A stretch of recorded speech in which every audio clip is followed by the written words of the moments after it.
Super excited to take it, guys. I've got Nada, and instead of a formal introduction, I want you, if you don't mind, Nada, to share the turning point when you realized true leadership is about awakening inner strength rather than chasing like so many people with these titles and external accolades. Yeah, that's a great question. Well, thanks for having me first off, Jason, on the podcast. So I have a lot of stories to tell you the truth, but let me take it back to the first story that I can remember that I did my TED Talk on, and I also write about it in my book, is really understanding what leadership looks like and how important it is for you as an individual to have the self-awareness and capacity to even be able to lead anybody else. And it goes all the way back to when I was 19 years old. So I actually used to be a performer, Jason. I used to tour internationally around the world and do musical theater and singing and dancing. And I remember one time I was invited to, with a cast of about 30, to perform at a mansion in Malibu. So I'm super excited. I got casted to do the show. I'm driving up Malibu, getting ready, practicing my songs. And then I get there. And if you know anything about performing, you walk your show. So even though you've done the show 1,000 times, every space is different dimensions, different microphones. So you have to kind of walk your show before you actually perform it.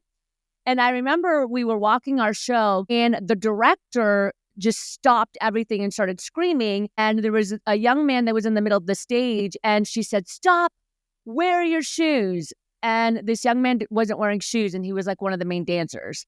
So he said, I forgot all my clothes, which, as you know, is you're a performer, you forgot your shoes, you're in tap dancing, that's a big no-no. So she continued to reprimand him on stage and said, "If you don't find your shoes or if you don't get shoes in the next hour, we're going to cut you from the show."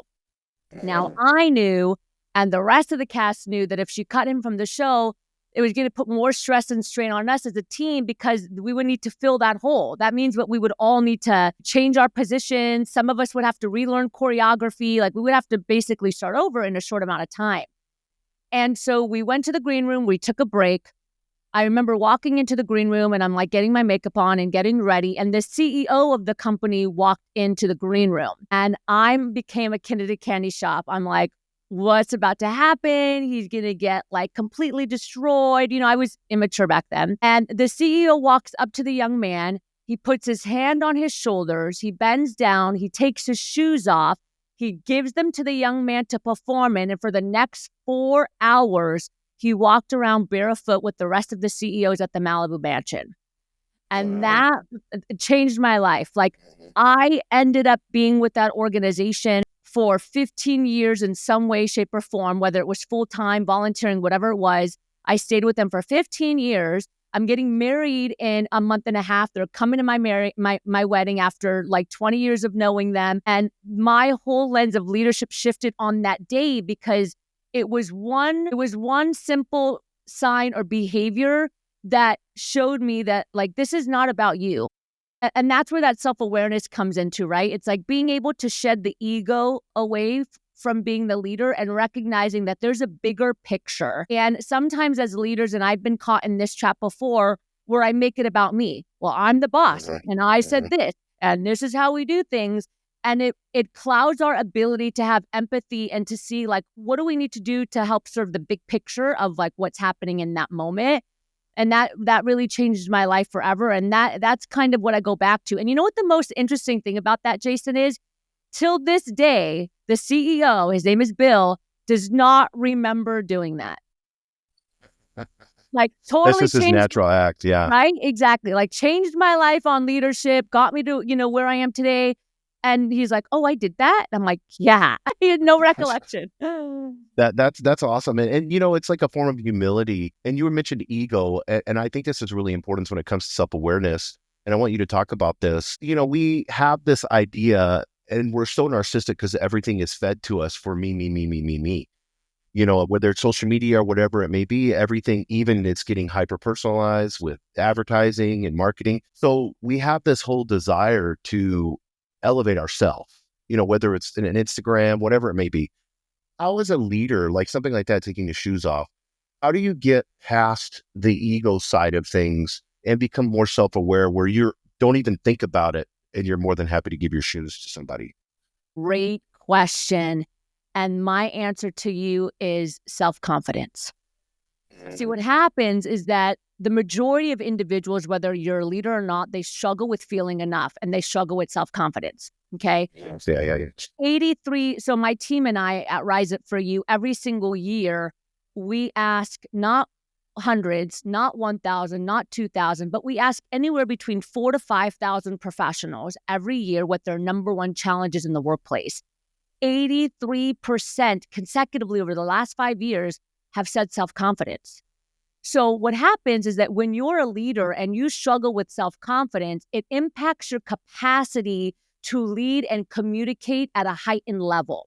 Because now what happens is, let's say a team member does something, or let's say a team member is disrespectful. Instead of you being able to look at it from a lens of, how can I serve you and what's really happening?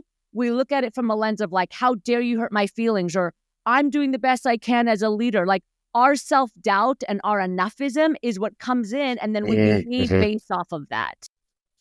Yeah, that makes so much sense. That's the, and I always talked about, because I'm pretty open about this. In my personal life, it's always like, I've never been good enough. And it's good fuel in the sense of it got me to where I'm at, but it's dirty fuel. Yeah. Because, I've never been the leader that I should have been. I feel like I'm, learning and getting better and being more self-aware, but I always was like the taskmaster, go, go, go 7 days a week. Like, why are you not working the 13th hour today? That type of thing. But behind, I didn't even realize it, but behind this was like, you're never good enough. You're never good enough. You're never good enough. How do you shift that mindset? Because that's what you're talking about when you talk about confidence. Yeah. And how can emerging leaders adopt it? So the first thing I would say is that we need to do a self-awareness check. We need to do an accurate self-assessment check. So, I talk a lot about emotional intelligence as it relates to leadership and as it relates to everything in life. Emotional intelligence is the number one skill that we need as professionals, leaders, parents, you name it. Like, if you want to be in the top 10 or 15% as a human, not just as a professional, master emotional intelligence, because it'll change your life. And that first pillar of emotional intelligence is self-awareness. And under that first pillar is exactly what we're talking about. Self-confidence exists under it, emotional awareness, and accurate self-assessment. So now imagine a tree, you have emotional intelligence, and one of the big branches is self-awareness, okay? And then the leaves that are coming off of self-awareness are self-confidence, accurate self-assessment, and emotional awareness. Now, in order for anybody to create change, they have to have a true assessment of what needs changing, right? So we say, like, first thing we should do is get some feedback around who we are and how we show up. So for example, Jason, when I was 27, I became the executive of an education corporation. I was quite young. I had about 200 team members under me. I thought I was the most amazing leader ever. I was like, I'm the best. Like, I have an open door policy. I'm young. I'm cool. Like, I know what I'm doing, blah, blah, blah, blah, blah, right? The ego. But nobody came into my office. Nobody would come and talk to me. I wanted to coach. I wanted to make an impact with my team, but I could tell that people didn't feel safe and I didn't know why. And then one day somebody said, well, you're kind of intimidating. And I said, that's not good. Right. I'm like, no, I'm not. I'm not intimidating. That's your belief, not mine. And then like a week later, another person said, well, you're kind of intimidating. And I said, no. And then a week went by and another person was like, well, sometimes it's uncomfortable to come in your room. Like, it's hard to relate. And I'm like, okay, you got 3 people that are coming to you. My perception is not accurate, right? So then I decided to do a survey, an anonymous survey. I was the only executive that had the bravery to do it. Everybody else opted out. So we did an anonymous survey and I pretty much put myself on the chopping block. And you would not believe 75% out of 200 people said I was intimidating, not relatable, and I looked mad all the time. Okay. So that sounds so familiar. Yeah, right. And so I was devastated. Right. Can imagine. And yes. I was crying and my mom was like, what is wrong with you? But I was 27. So like, it was just it was overwhelming to be like, nobody likes me, like that's kind of the feeling that I had. But then after I got through my emotions, I was really grateful because I understood exactly what needed shifting. So now as a leader, I was like, okay, I understand that I'm really technically advanced in education and what we were doing. Like, I knew my stuff. I helped the school get through accreditation. I'm confident. I'm assertive. but I'm not relatable and I'm not showing a lot of empathy, and there's creating a wall. So I knew exactly like where I needed to work. And from there, I was able to start working on that area How specifically. did you, I don't mean to interrupt you, but this is really important because I want people to understand this. Both Yeah. times you had epiphanies based off of the answers. A lot of people will double down on their ego, and instead you made shifts. Like you're like, no, I'm going to pivot and go this way. I'm going to do, like both times when Yeah. you had those, and that's self-awareness to be able to have that realization. Did you always have that? Like at 27, how were you already being self-aware? Well, I don't know if it was self-aware as much as like I kept hearing the same thing. Here's the thing. If you keep hearing the same thing about yourself and you're in constant denial, that's a red flag. So after the third time that I heard like you're intimidating, I was like, and I also heard it a lot when I was a performer, right? But when I was a performer, I didn't care. I'm like, I don't care. I'm going to get on stage and like crush it. You know what I mean? Like Right. Yeah, there's, exactly. Yeah. there's a competitive edge that you have when you're performing. But now I'm in the workplace and I have 200 people under me and I'm hearing the same thing. And I'm like, that's not going to work here. You know what I mean? Like people they're not going to come with me with my vision if this isn't a competitive landscape. You know, I'm here to like lead and support people. So after hearing it a couple of times, that's when I was like, you know what? Data doesn't lie. That's the thing. Everyone listening, data does not lie. So that's why I put myself on the chopping block, is because I really needed to know what was true and what wasn't true. And so when 75% of the people said that, I couldn't argue with it. No matter how strong my ego is, the data shows that 75% of the people feel this way, and numbers don't lie.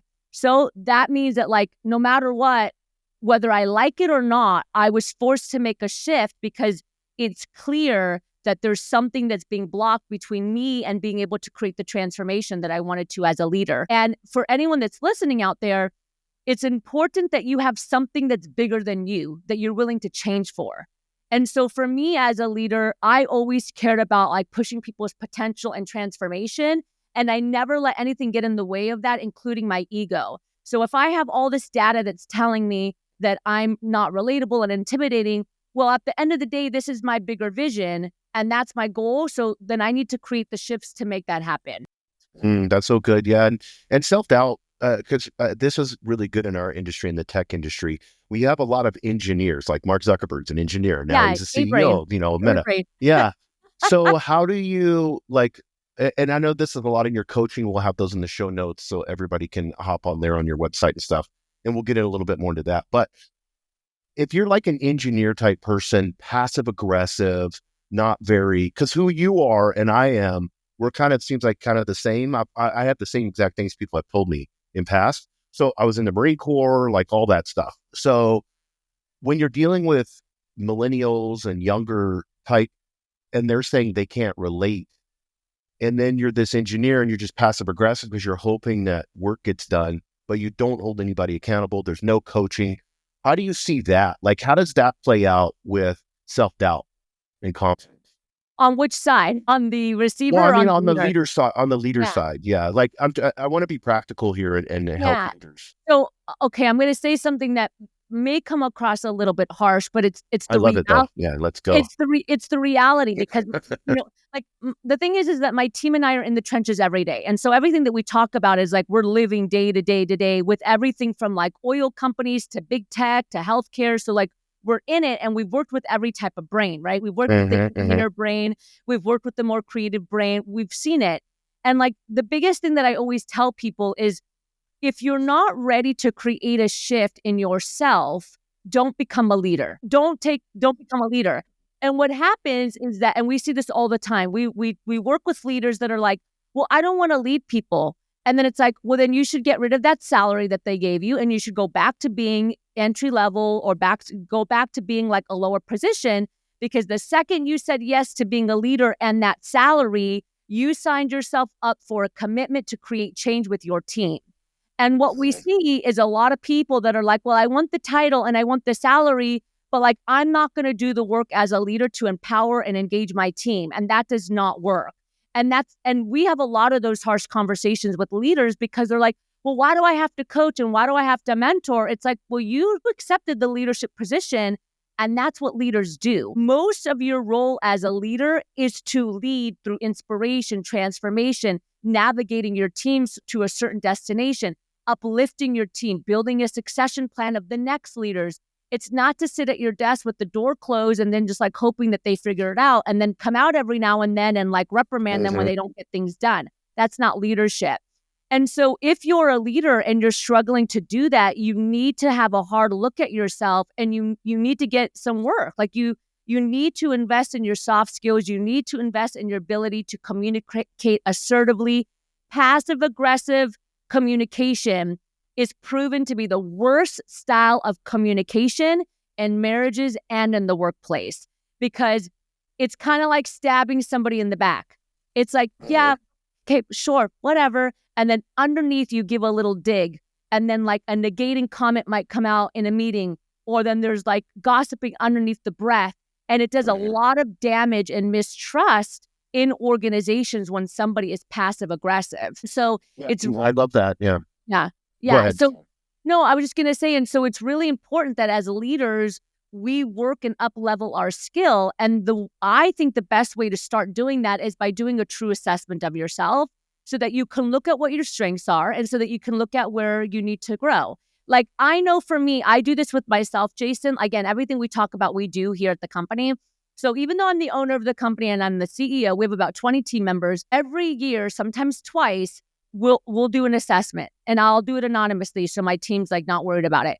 And I get back the assessment of how my team feels about like my leadership and, you know, what I'm doing. And every year I score through the roof when it comes to self-awareness. Like my confidence, they give me 10s. Communication, they give like it's really high. The area that I always struggle with, but it's getting better, is empathy and active listening, right? Which is a pretty common area for a business owner. Because usually when you're a business owner, you're wired differently when it comes to performing and you just like drive, right? Like your pace is faster. So, but now that helps me. It helps me realize, okay, I'm not going to go get a coach on confidence. Like I'm not going to go invest in these areas that I'm strong at. But I do need to pay attention and I do need to invest in myself when it comes to being an active listener.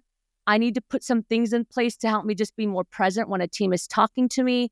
I do need to try to like look at the lens from a more empathetic standpoint. That doesn't mean get rid of standards, but that just means doing my best to try to understand where the team member is coming from because those are the areas that are the lowest right now. Yeah. Do you see, that's awesome. Do you see like, because there's a lot of bullshit in the sense of leaders that are alpha, really strong, moving forward, you know, the power suit on, the power stances, you got to pose this way, got to do this. And a lot of people that, whether they went up through sales and they were just that lone wolf that was a badass, and then next thing you know, they're in a leadership position. Yeah. And then we have this other opposite side, the yin and the yang, the other opposite side of, you know, the passive aggressive, super techie engineer that, you know, he was the badass engineer, so he just got the position. How do you, and I know this is what your programs are geared for, but how do you start somebody off that just hits a leadership position? Is it like, okay, now that you accepted and said yes, now it's just a whole, let's work on you? How do you go over these challenges and then create empowerment within? And we have to start with the self first. So like, for example, we start with self-leadership first, okay? Then we go to like team leadership. And then we go to community leadership because most people that are in a leadership role, it doesn't stop in the workplace. Like typically they're also out in the community. They're talking with stakeholders, with investors, you know what I mean? So there's always that third level. That's the highest level. But the first thing we have to do, Jason, is start with the self. And that's a really big misconception with leadership because we're dealing with it right now with one of our companies. We have somebody that the company has put them in coaching, one-to-one coaching. And the leader's like, I'm not doing coaching. No way. They don't want to do, they're like, no. And they're leading a team, but they're like, no, I'll watch the training. I'll do the training, but there's no way that I'm going to do coaching. And so we had to have a tough conversation with the company and say, just so you know, if this individual is not ready to do the one-to-one coaching, but they're expecting their team to do the one-to-one coaching, what they are, that the next level is also getting one-to-one coaching, there's going to be a big gap that happens. And that gap is not going to be good because what's going to happen is the team is going to become more evolved through their transformational one-to-one coaching. And the leader who is refusing to do the work is going to end up like creating a gap between him and the team. And they're going to become smarter than the leader. You see? Mm-hmm. And so this we always have to start with the self. We need to start with the accurate self-assessment, like where should we work on? Like what should we work on? The self-confidence is really the biggest thing because most people behave based off of their beliefs, including leaders. The way that they communicate, the way that they behave with their team, the passive aggressiveness, the aggressiveness, all of those are behaviors that are based off of belief constructs that they've built over time, starting from when they were a child. So Well, let's go. before, Let's go into that. That's really good. yeah, The yeah, beliefs, yeah, because that's what's screwing people up. yeah, You nailed it. I mean, 100% with me. Once I started understanding, EQ, self awareness, all that, and began to really study it, it was like, oh, it was this when I was a kid. Oh, it was the way, my mom. Well, she's great, but she was very hard on me. Entrepreneurial type. So it was like I'm never good enough. How do you coach that to new leaders or with leaders?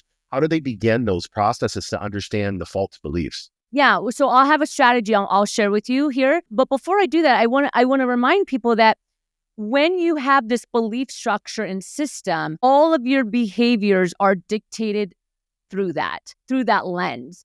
And I remember, I'll give you a quick example because I think personal stories are always add that extra level. When I was an executive, I remember we being in a meeting one time and I was up in front and I was telling the team like these directions, like we're making some changes, blah, blah, blah, blah, blah. And I had somebody raise their hand that was older than me, much older. And they were like, why are we doing that? And I just like literally ripped their head off verbally.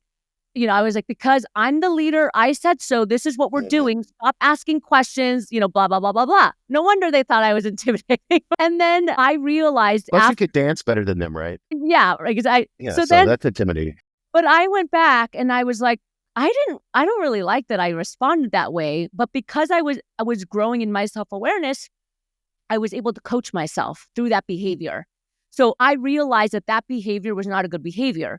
So then I went back and I was like, I don't like that behavior, that I basically like reprimanded this person and got like more than assertive. I wouldn't say aggressive, but I was pretty dominant. That's not a good behavior. Why do I have that behavior? I was able to coach myself backwards. What's the belief? And then my belief was, well, they're negating me. They don't trust me. I'm younger, so they think that I don't know what I'm doing. But all of those beliefs were made up. Like nobody told me you're too young to be an executive. Nobody told me I don't trust you. That's just what the narrative that I created in my head, my belief narrative. And then I behaved based off of that narrative that I created, right? So I reversed engineer all that. And then the next time it happened and somebody asked the question, I said, that's a really good question. Let me provide a little bit more insight. And it was like a completely different feeling, a different energy. People nodded. They were like, oh, that makes sense. So instead of me thinking that they're trying to attack me, my thought was, well, maybe they just need more information. And the whole landscape changed. So the way that we do that here, this is I'll give you like probably one of the most powerful strategies that we can utilize, but it's not easy. It's not cookie cutter. It's not, quick fix because that's not how it is. I say that soft skills, emotional intelligence, building confidence, it's exactly comparable to going to the gym. Okay. You can go to the gym for 8 hours in a day and train for 8 hours straight. And you're like, I got the best workout ever, but it's not sustainable and you're not going to see results. You're just going to be really fatigued. You're going to be fatigued that day, right? It's the exact same thing when learning these skills. People think like, let's do an 8-hour leadership retreat and then like not address it again for another year. It's like, it's not going to create the shift that you want to see. So with this example and this strategy I'm going to give you, you need to do it like consistently so that you can start to coach yourself. It's called the 4 B's to reverse engineering. Okay, reverse engineering your thoughts. So when you have like silence and presence, I want you to ask yourself, what's one limiting belief? Just one. We all have like thousands, but what's one limiting belief that you have that's getting in the way of your success? Like it's stopping you from moving forward. Okay. For some people, it's nobody listens to me because I'm too young. For some people, it's if I say no and create healthy boundaries, people aren't going to like me and then I'm not going to get opportunities. You see what I mean? Like these are all like different belief patterns that we have. For some people, it's if I raise my hand in a meeting and say something that sounds stupid, that I'm going to be judged and potentially. So we all have these things. So I just want you to ask yourself, what's one limiting belief that you currently have that's getting in the way of your success? That's the B, the belief. Okay. Then the second B is the backstory. Where does that belief come from? Because all of us, our belief construct, as I mentioned earlier, Jason, it's an accumulation over the years from other people that also struggled with self-confidence, right? So your parents, society, friends, family, lovers, they all have belief systems, and oftentimes they project their beliefs onto you. Right.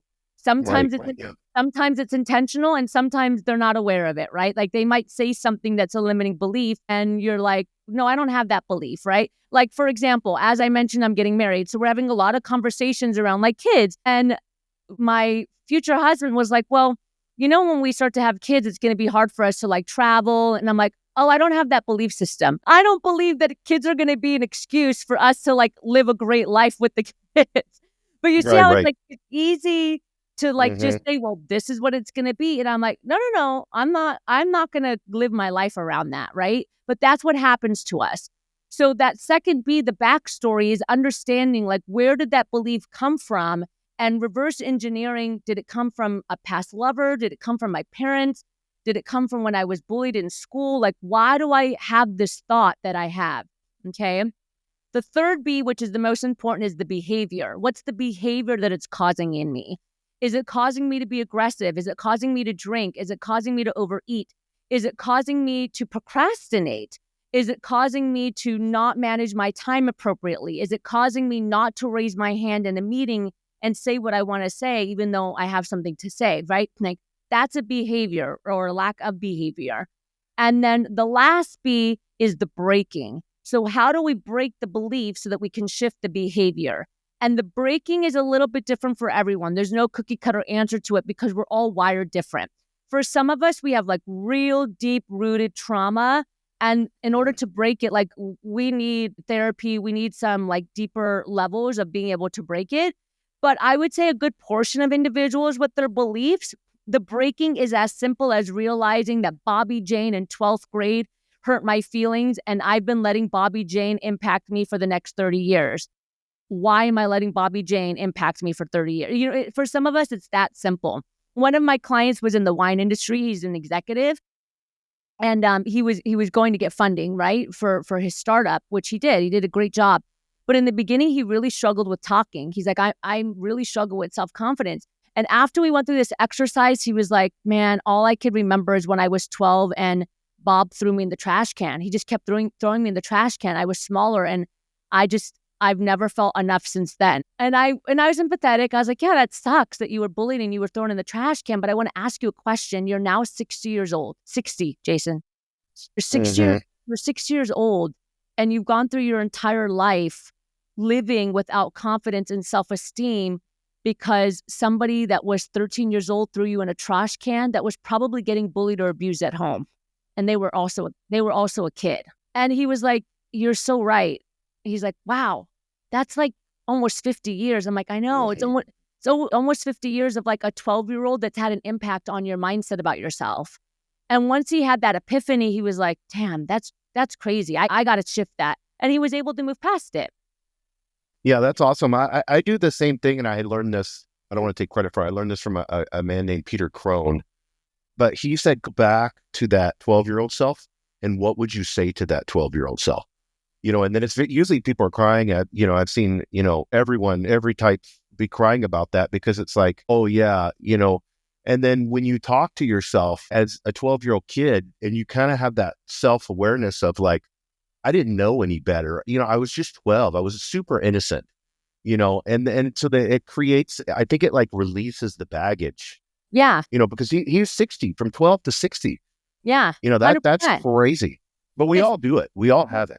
We all do it because it gets reinforced in micro levels throughout our life, right? So let's say you get bullied in high school and then you have your first boyfriend and girlfriend and then they break up with you because of something. It reinforces the not enoughism. You're like, well, now I don't feel enough again. And then you go to your first job and your leader's not very kind. And then you're like, okay, well, maybe I do suck. Maybe I'm not enough. So these little things reinforce over time the belief construct. And that's why we have to be really, really careful about what we're allowing into our brain and what we're not, right? Like even to today, people will say things to me and I'm like, I will actually verbalize it, Jason. I'm like, thank you, but that's not my belief. That's your belief. And I'll actually like push my hand out, like, I don't have that belief. So like, that's not something I'm going to put into my brain because that's not my belief.